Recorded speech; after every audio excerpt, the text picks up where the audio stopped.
और इतने में वहाँ एक कालू कौवे का गुजर होता है। कालू कौवे की अचानक नज़र पिंकी चिड़िया की जमा की गई लकड़ियों पर पड़ जाती है। फिर कालू कौवा उन लकड़ियों के पास जाकर बैठ जाता है। वाह वाह, क्या बात है! कितना शानदार घर बना हुआ है। लेकिन ये पहले कभी भी मैंने यहाँ पर नहीं देखा। लगता है किसी नए परिंदे ने यहाँ पर अपना मजबूत घर बनाया हुआ है। और ये देखो, यहाँ पर कितनी मजबूत घर बनाने के लिए लकड़ियाँ जमा की गई हैं। मैं तो इस जंगल में चोरी का बादशाह हूँ। वैसे भी ये लकड़ियाँ मेरे बहुत काम की हैं। इन लकड़ियों को मैं चोरी कर लेता हूँ और किसी और परिंदे को क्या पता चलेगा। वैसे भी बारिशें इस जंगल में बहुत ज़्यादा इस मौसम में होती हैं। मुझे एक पक्का घर तो बनाना ही है। चलो, इन लकड़ियों से मैं एक मजबूत घर बारिशों से पहले पहले ही बना लूँगा। और मेरी रानो कभी भी बहुत ज़्यादा खुश हो जाएगी। इन लकड़ियों को देख कर के मैं अपने घर के लिए कितनी ज़्यादा मेहनत कर रहा हूँ। कालू कौवा लकड़ियाँ चुराने ही लगता है कि इतने में टूनी चिड़िया वहाँ पर आ जाती है। अरे कालू कौवे, ये तुम क्या कर रहे हो? और हाँ, ये तुम मेरी लकड़ियां चोरी ही करने वाले थे। वो तो मेरे साथ अच्छा ही हुआ कि मैं यहाँ पर वक्त पर आ गई। अगर मैं यहाँ पर ना आती तो तुम मेरी सारी लकड़ियां चोरी कर लेते। अरे ये पिंकी चिड़िया भी पता नहीं कहाँ पर चली गई। उसको लकड़ियां छोड़कर नहीं जाना चाहिए था। ये कालू कौवा तो मेरी सारी की सारी लकड़ियां चोरी ही करने वाला था। टूनी चिड़िया, ये तुम क्या बोल रही हो? ये झूठ है। तुम मुझ पर इल्ज़ाम लगा रही हो। मैं कोई लकड़ियाँ चोरी नहीं कर रहा था। मैं तो सिर्फ ये लकड़ियाँ वैसे ही देख रहा था। टूनी चिड़िया, ये लकड़ियाँ जो पड़ी हुई हैं, ये तुम्हारी लकड़ियाँ हैं। हाँ कालू कौवे, ये सारी की सारी लकड़ियां मेरी हैं और ये तुम्हारे सामने जो घर है वो भी घर मेरा है। कालू कौवे, तुम्हें तो पता ही है कि मैं हर साल एक नया कारोबार करती हूँ। मैंने इस साल भी एक कारोबार स्टार्ट किया है। कालू कौवे, बारिशों का क्या पता, बारिशें तो कभी भी हो सकती हैं कालू कौवे। इसी वजह से मैं बहुत ज्यादा घर तामीर कर रही हूँ और मैं ये घर सारे के सारे जंगल में रहने वाले परिंदों को बेच दूंगी। इस कारोबार की वजह से मुझे बहुत ज्यादा मुनाफा होगा। वाह टूनी चिड़िया, वाह क्या बात है! तुम्हारी तो अलग ही बात है। तुम हर साल कोई ना कोई कारोबार करती हो और बहुत ज्यादा कारोबार की वजह से मुनाफा कमाती हो। टूनी चिड़िया, तुम मुझे ये बात तो बताओ, जब ये सारे घर बनाओगी तो तुम कितने के जंगल के परिंदों को ये घर बेचोगी? अरे कालू कव्वे, मैंने अभी इस बारे में कुछ भी नहीं सोचा। जब मैं सारे घर बनाऊंगी तो कितने में बेचूंगी, ये मैं सारे परिंदों को इत्तला कर दूंगी।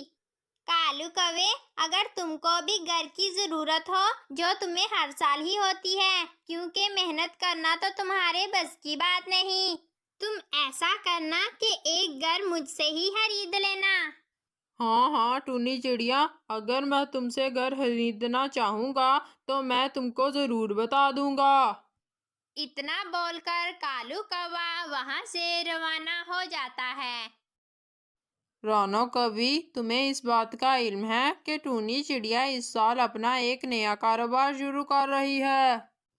अच्छा कालू जी, ये तो मुझे पता था कि टूनी चिड़िया बहुत ज़्यादा मेहनती है। वो इस साल में भी कोई ना कोई कारोबार करेगी। वो तुम्हारी तरह थोड़ी है कि सारा दिन बस सुकून से सोती ही रहे और काम चोरी करती रहे। मेरी तो किस्मत ही खराब थी कि मेरी तुम्हारे से शादी हो गई।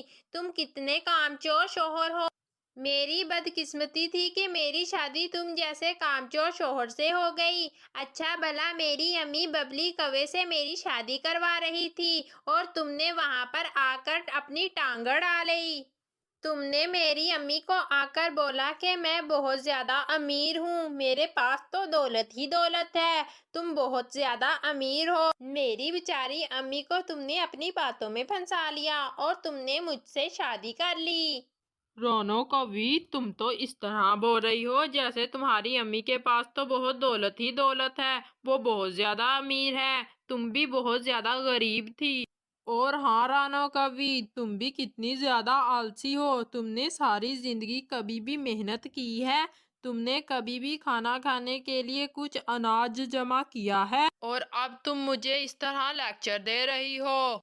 कालू जी अब बस हो गया, मैं अब अपनी और बेइज्जती बर्दाश्त नहीं करूंगी। मैं तो चली अपनी माँ के पास। अब तुम टूनी चिड़िया जितनी मेहनत करना, फिर ही आना मुझे वापस अपने साथ लेने के लिए।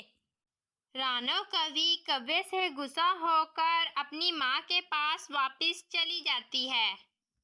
अरे रानो कवि रुक जाओ, कहाँ जा रही हो? ये टूनी चिड़िया की वजह से रानो कवि मुझसे नाराज होकर चली गई। उस टूनी चिड़िया को तो मैं बिल्कुल भी नहीं छोड़ूंगा। टूनी चिड़िया को मैं ऐसा मजा चखाऊंगा कि वो सारी जिंदगी याद रखेगी। अब मैं ऐसा क्या करूं? मैं किस तरह टूनी चिड़िया को मजा चखाऊं?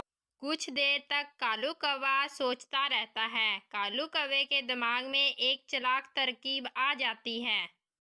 हाँ हाँ, अब देखो मैं इस टूनी चिड़िया के साथ क्या करूँगा। इस तरह मैं टूनी चिड़िया को अच्छी तरह सबक सिखाऊंगा।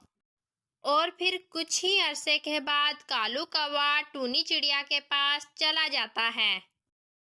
कालू कौवा उसी दरख्त के नीचे आ जाता है।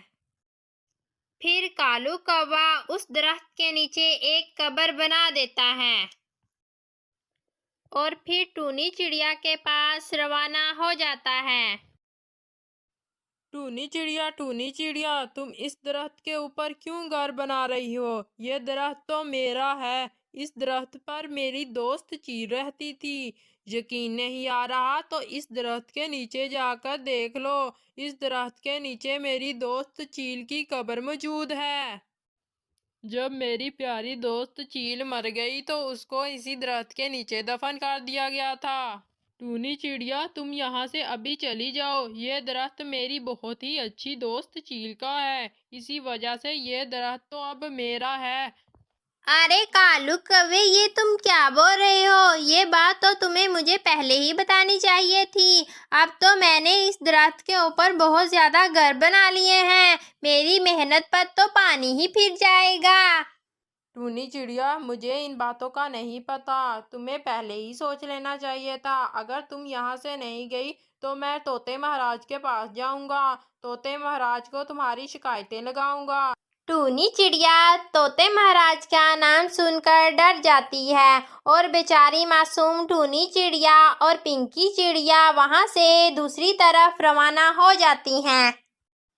तो दोस्तों, अगर आप इस कहानी का अगला पार्ट देखना चाहते हैं तो इस वीडियो को लाइक करें, शेयर करें, कमेंट करें और हाँ, इस चैनल को सब्सक्राइब करना मत भूलें।